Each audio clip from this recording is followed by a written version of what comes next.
ఇక కర్కాటక రాశి వారికి ఈరోజు రాశి ఫలాలు ఎలా ఉన్నాయి? కర్కాటక రాశి వాళ్ళకి మీ మీద మీకు వ్యక్తిగత నమ్మకం పెరుగుతుంది. అలాగే ఆధ్యాత్మిక చింతన పెంపొందింపజేసుకుంటారు. ఉన్నత విద్య కొరకు చేసే ప్రయత్నాలు అనుకూలంగా ఉంటాయి. అలాగే వృత్తికి సంబంధించిన విషయాలు, వ్యాపారపరమైన అంశాలు మొదలైన వాటి మీద అధిక శ్రద్ధతో ముందుకు వెళ్ళడానికి ప్రయత్నాలు చేస్తారు. ఆర్థికంగా ఖర్చులు అనేవి అధికంగా ఉండే అవకాశం కూడా కనబడుతోంది. అలాగే మీ యొక్క సహనం, దర్పం మొదలైనవి పెరిగే అవకాశం. అలాగే ఆత్మవిశ్వాసం, ఆత్మగౌరవం పెంపొందించుకుంటూ ఆధ్యాత్మిక ఆలోచనలతో నూతన అంశాల మీద ఆలోచనలు చేస్తూ ఉన్నత విద్య కొరకు చేసే ప్రయత్నాల్లో కానీ, ఆధ్యాత్మిక పర్యటన విషయంలో కానీ అనుకూలమైన అవకాశాలు కనబడుతున్నాయి. సింహరాశి.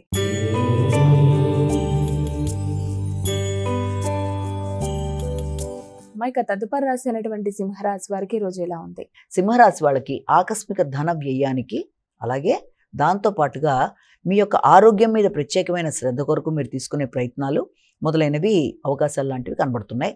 ముఖ్యంగా చేసే కార్యక్రమాలలో కొన్ని ఆటంకాలు లాంటివి, అది ఆర్థికపరమైన అంశాలు కావచ్చు, వ్యాపార అభివృద్ధి కొరకు మీరు తీసుకునే నిర్ణయాలు కావచ్చు, మీ వ్యక్తిగత ఆరోగ్య విషయాల్లోనూ అన్ని విషయాల్లోనూ కొన్ని ఆటంకాలు, ఆలస్యాలు, దానివల్ల తద్వారా మీకు కొంత మానసిక అలజడి మొదలైన వాటికి ఆస్కారం ఉంది. కనుక వీలైనంతవరకు అలాంటి సమస్యలు ఏమన్నా ఉత్పన్నమైనా, మొదలైన ముఖ్యమైన పనులు పోస్ట్పోన్ అవుతున్నట్టుగా కనబడుతున్నా, జాప్యమైనంత మాత్రాన అది పర్మనెంట్ అని అనుకోకుండా కొంత తేలిగ్గా వదిలేసి దాన్ని తద్వారా తదుపరి ఆ కార్యక్రమాన్ని నిర్వహించుకోవడానికి అవకాశం తీసుకుంటూ మానసిక శారీరక ఒత్తిడిని అధిగమించే ప్రయత్నాలు లాంటివి చేస్తూ అనవసరమైన వ్యయాల్ని అధిగమించాలి.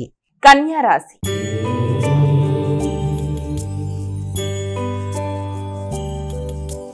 ఇక కన్యా రాశి వారికి ఈరోజు ఎలా ఉంది?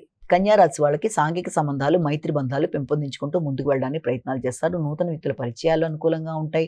అలాగే సంఘంలో గుర్తింపు, గౌరవం అనేది ఏర్పడుతుంది. ఉన్నత స్థాయి వ్యక్తులతో మీరు కొన్ని పలకరింపులు, వారి ద్వారా కొన్ని కీలకమైన పనులు చేసుకోవడానికి ప్రయత్నాలు మొదలైనవి చేస్తారు. అలాగే వివాహానికి సంబంధించిన ప్రయత్నాలకు కూడా మీ యొక్క సంతానానికి సంబంధించి కావచ్చు, లేకపోతే మీకు కావలసిన వ్యక్తుల యొక్క విషయంలో కావచ్చు, కొంత అనుకూలమైన సమయంగా కూడా కొన్ని అనుకూలమైన ఆలోచనలు చేయడానికి కూడా, వివాహానికి సంబంధించిన విషయాలు కావచ్చు, ఏదైనా సరే అభివృద్ధి కొరకు చేసే కార్యక్రమాలు చాలా వరకు అనుకూలంగా ఉండే అవకాశాలు లాంటివి కనబడుతున్నాయి. కొత్త వ్యక్తుల పరిచయాలు, తద్వారా నూతన ప్రయాణాలు కొంతవరకు అనుకూలంగా ఉండే అవకాశాలు లాంటివి కనబడుతున్నాయి.